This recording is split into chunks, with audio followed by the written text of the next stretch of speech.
My name is Vicki Lambou. I'm from Las Vegas, Nevada, and I'm a victim of family court corruption, attorney misconduct, and government corruption.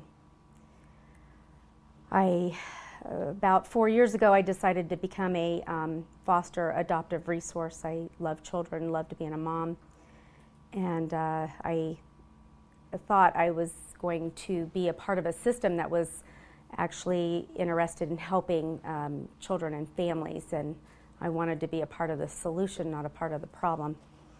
I was very naive. I took years to get my foster adoptive license and all the fingerprinting and background checks and the hoops that you have to jump through, and then the money that you spend to get your house, in order so that you can have children. And after about 3 long years of that, I finally got my license, and everything was in order, and I got my first placement in June, and I got 2 little boys, sibling boys, 2 and 5. Neither were potty trained, and the 5-year-old cussed like a sailor, and at first I thought I really was in over my head and maybe I didn't know what I was doing, but I got some wise advice from a counselor who said, just hang in there and you'll see a difference in 30 days, 60 days, and 90 days. And so that's what I did. And after 3 years, these were normal children, flourishing, and you would never know the background. I had an open adoption agreement.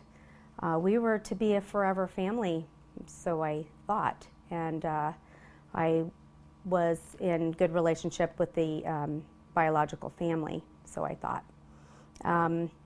Along the way, I realized there were a lot of vultures that follow foster children for Medicaid, and it seemed like a couple of times when I refused services, I was turned into the authorities, into CPS. And I refused a social worker.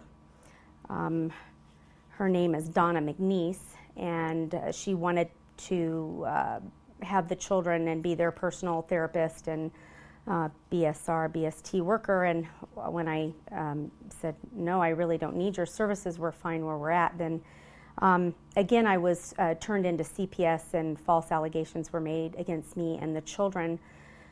I was investigated, and I thought, well, this is a fair system. They'll, know that we're fine. I soon realized that they all turned against me, and there were many allegations against the children. And after 3 years, at the 11th hour of our adoption, the children were taken by CPS. And in a 3-month period, these little boys had never been separated from each other, and I had never left them for 1 second. We were separated, not allowed to talk to each other. The boys were separated from each other and filtered through 6 different foster and group homes. Because of the false allegations that Donna McNeese made against the children, my 8-year-old son was placed in St. Jude's Ranch for sexual predators at 8 years old. I was in such shock at first. I couldn't function. I couldn't work. I couldn't drive. I just didn't know what to do. But finally, when I got my wits about me, I started to go up the chain of command and look for some justice and expose what the system was doing to these children. The more I went up the chain of command, the more I think they were determined to shut me up. I went to the Clark County commissioners every day for 1 year. I did not miss one commissioner meeting. I was promised by all the Clark County commissioners that they were looking into it, and Jeff Wells, who's the assistant county manager, and Don Burnett supposedly set up a meeting with Lisa Ruiz-Lee and Paula Hammock, who was the interim director of the DFS and assistant director, and then I was given a supposedly by Jeff Wells a court hearing that they were going to determine what was in the best interest of the children with Judge Femiano, hearing master. When I got there, and because I had made such an uproar, there was media there, and the judge, hearing master Femiano, was, well, she was obviously annoyed that she was pulled into court by the assistant county manager, and she wanted to know why we were there. And we were all told that it was a status check, and that basically the kids were going to be adopted by the family that they were removed from to begin with. After I did fight to get the children out of the system, I thought it would be better at least, to be with, the grandparents than to be in a horrible system where who knows where they are, and they're filtered from home to home to home and placed in St. Jude's Ranch for sexual predators. I did find out Matthew did run away from his homes, group homes, and school at least 3 times and tried to find me and called me when he was able to. He called me even though he wasn't allowed to. Because of the media attention, I did have an attorney that he offered to represent the children as a CAP attorney. But he couldn't get Janice Wolfe to even acknowledge the fact that he was volunteering, although Janice Wolfe kept saying we need more attorneys to help because the children don't get a voice, and she was part of the story also. But at the 11th hour, Janice Wolfe fired this attorney, and I think it was just a few days later that the children, there was a secret adoption. The children were placed with a biological grandmother and step-grandfather after about 3 weeks, and they were adopted by them. I then realized that if they get the funding from Title IV, they are completely in bed with the DFS. The courts, the CAP attorneys, the attorneys, a lot of these nonprofit organizations that say that they are child advocates are actually sucking money, federal money, and they just do whatever the DFS says.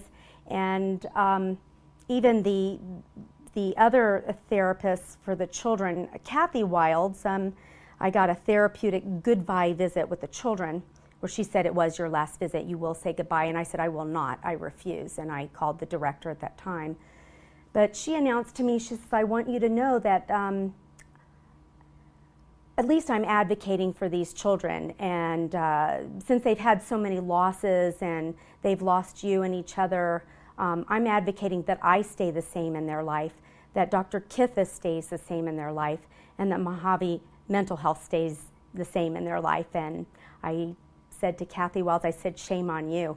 You're advocating for your profession, not these children. They need their mother, not you.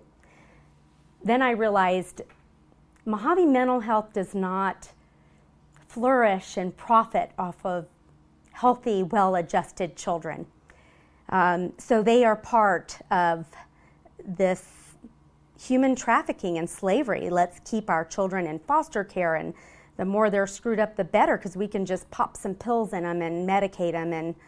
And it's a big eye-opener. I'm speechless as to the corruption and to the politicians that I have gone to for help, and repeatedly have been told that it is not our jurisdiction, and although we sympathize with you, we're so sorry. But they're not sorry, because nobody's doing anything about it. I want there to be a congressional investigation. I want the people that are victims of family court, attorney misconduct and government corruption to be heard by Congress that has been elected by me and we, the little people. And I want these people charged with child abuse and neglect, falsifying documentation, any other criminal activity that they did, and charged with kidnapping and I want the human trafficking to stop. I want Title IV funding to go away. I want it abolished. If they suspect child abuse and neglect, then let the police come in.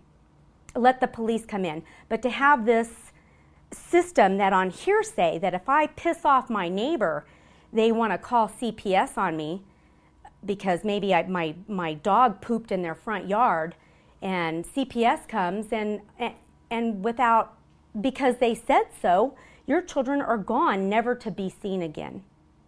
And the fate of those children, once they wind up in foster care, is far worse than even living in a mildly dysfunctional home is preferable over the horrific child abuse and neglect found in the foster care system. I would also like to say to all the powers that be that I have approached to even investigate what I'm trying to tell you, and all the other victims of this corruption, and the politicians that have done nothing or swept it under the rug because they're a part of it. Shame on you. Shame on you. Shame on you for hurting children and families and lying and stealing the way you do. Shame on you.